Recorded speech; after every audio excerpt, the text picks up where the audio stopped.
Hi, I'm here to share with you the exciting story of fasting and the health benefits. I'm Dr. Habib. I'm the medical director of Next Health, the originator of the University of Sheffield Executive Physical. So here we go. Have you had trouble losing weight? Do you have mental fog when you wake up in the morning? Low energy? Did the doctor tell you that you have to lower your sugar or your blood pressure? Or maybe you're taking cholesterol pills? Well, the solution is fasting. So what's amazing about fasting is that when you deprive your body of nutrients, your gastrointestinal tract releases peptides called ghrelin. These ghrelins are sending messages to your pituitary gland. And your pituitary gland is going to release growth hormone. Now, why is that amazing? Every single organ in the body has growth hormone receptors. It's not rocket science. And if you can stimulate those receptors, your ligaments will be stronger, your muscles will be stronger, your intestines, your organs, your hormones like testosterone will be benefited. Okay, so the main thing to understand is that during a period of fast, we're talking about deprivation. That deprivation is going to trigger an immune response. Just imagine this. If your body has to go into survival mode, it has to dig deep into cellular DNA messages that just wouldn't come out if you're having a nice life and you're just relaxing on the beach, because it's called survival. And so these immune stimulation can be harnessed by making sure that once your immune system is activated and the ghrelin is sending messages to the pituitary to release growth hormone, if you nourish your body at the time of finishing the fast, you're going to get the full benefits. In fact, the studies for intermittent fasting revealed that people's blood sugar came down, their abdominal circumference went down, their cholesterol went down. In fact, pretty much almost all parameters of common health as we know it improved. What was also amazing in animal studies, it actually started to regenerate, we call them beta cells, in the pancreas. So in other words, it was kind of reversing diabetes. Now, all the most common causes that we have, common medical problems, are cardiometabolic. The high cholesterol, the blood pressure, the sugar, the heart disease. This is a kind of a cardiometabolic spectrum. And with fasting, you can actually diminish all of them in one foul swoop. So let's get started and talk about the pathophysiology. The main thing is that you're stressing the body. And the word intermittent is important. If you are stressing the body constantly, without any recovery, without any replenishment, you're going to have consequences. That's not what we're talking about. What we're talking about is intermittent fasting. Well, how long should an intermittent fast be?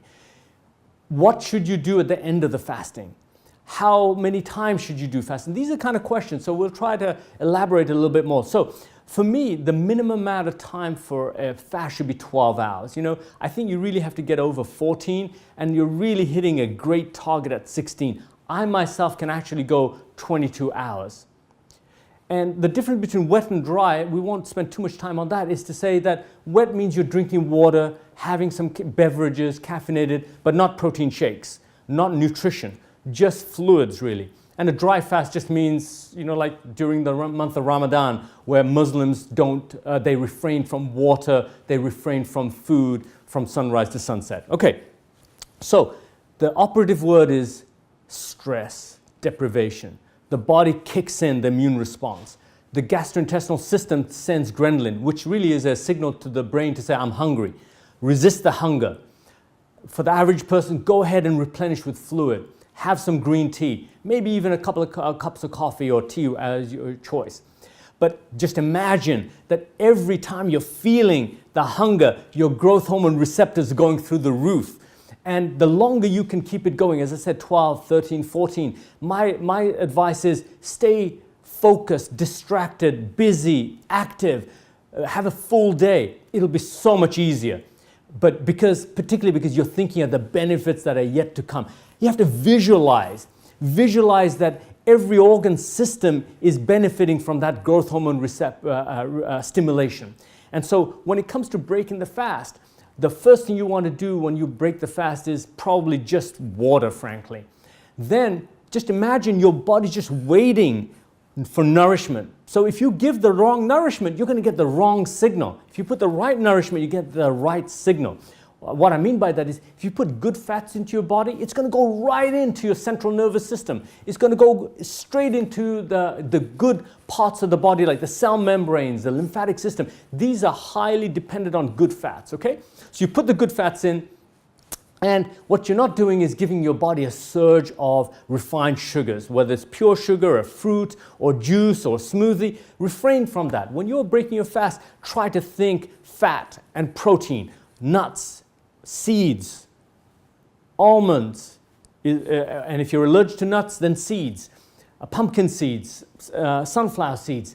But think of avocados, think of, egg yolk, so think of good fats. And that's a great way to satisfy the hunger, get the fluid in there. And then after that, you can then think about nourishment. So if you want to have your protein shake, that's the time to have it. So one of the things is that if you want the growth hormone to hit the receptors and have your muscles get bigger or stronger, ligaments, you have to give the nutrients that support the ligaments, the tissues, the muscles, the gastrointestinal tract. So having a right balance of amino acids, essential amino acids, branch chain amino acids, that's a building block. I personally think you have to put vitamin C into that regimen. You have to put omega-3 into that regimen, the vitamin D into that regimen. We're just talking about the building blocks here. You can go at a higher level, but what I say is that it doesn't matter what your condition is. If you have irritable bowel, if you have bloating, if you have insulin resistance, you have fatty liver, you have pre-diabetes, you have a little bit of weight problem, almost every single problem will be much improved, literally within days of doing this program. And so the question is, well, how many days should I do it? Frankly, for people like myself, I've got into a system where it's just become routine for me. I don't feel like I've missed anything. I just think of it stimulating my body into a state of health. I feel energized. I feel energetic, particularly because I'm hydrating myself. If I wasn't hydrating myself, I would suspect that I wouldn't feel as good. In fact, I know I wouldn't feel as good. So during the month of Ramadan, no water. So do I work out? The answer is yes, work out. So here we're talking about deprivation and stimulating the stress response from lack of food, maybe even lack of water. And then if you exercise before you break your fast, you're also stimulating a kind of a stress response, which again stimulates the growth hormone. It's very, very important that after you finish your exercise, you have a window of 1 to 2 hours, maybe up to 3 hours, where you replenish yourself. So not only at the end of fasting do you want to replenish with high quality nutrients, we're really talking about nutrients that give positive signals and not nutrients that give bad signals. So if you have refined sugars, you're going to get inflammation, right? So I think we've answered how long should a fast be, 12 to maybe 16 hours. I go to as high as 22 hours. Wet or dry? Well, it's your choice. I think a dry would be very tough. I do wet every day. Can I do dry? Yes, I can do dry if I have to do it. Is there more benefits to wet versus dry? Not clear yet. Can I exercise whilst I'm fasting? Yes. But if you are hydrated, you should be able to perform almost at 95%.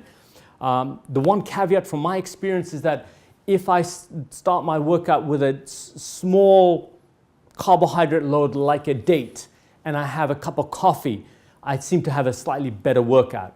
Now, there's some positives and negatives to that. The positive is I have a great workout and maybe that will make me look better. But if I have a tendency for storing, like a little fatty liver or insulin resistance, because I have genetics for diabetes, I have genetics for cholesterol, no two people are equal, then I really don't want to introduce any extra calories. I want to stimulate my body to go to the reserves where it's being stored, because that's where genetically I may be tending. And if I have no calories, my body's going to go digging for reserves and removing the stored fat in the liver, the stored fat in the muscle fibers, the stored fat around the organs. We call that visceral fat. So in a way, I'm getting the best result when I just go from fasting to workout to replenishing myself. And when I replenish myself, everything tastes good, It's all relative.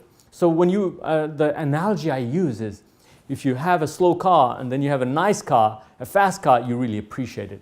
I have another analogy. If you have a bad cup of coffee and then you have a really good cup of coffee, you really appreciate it. So when your body's gone through this state of stress, then no matter what you eat, it tastes so good. And I think that so visualization of the health benefits, understanding that it's all relative. When you've been deprived, everything tastes good.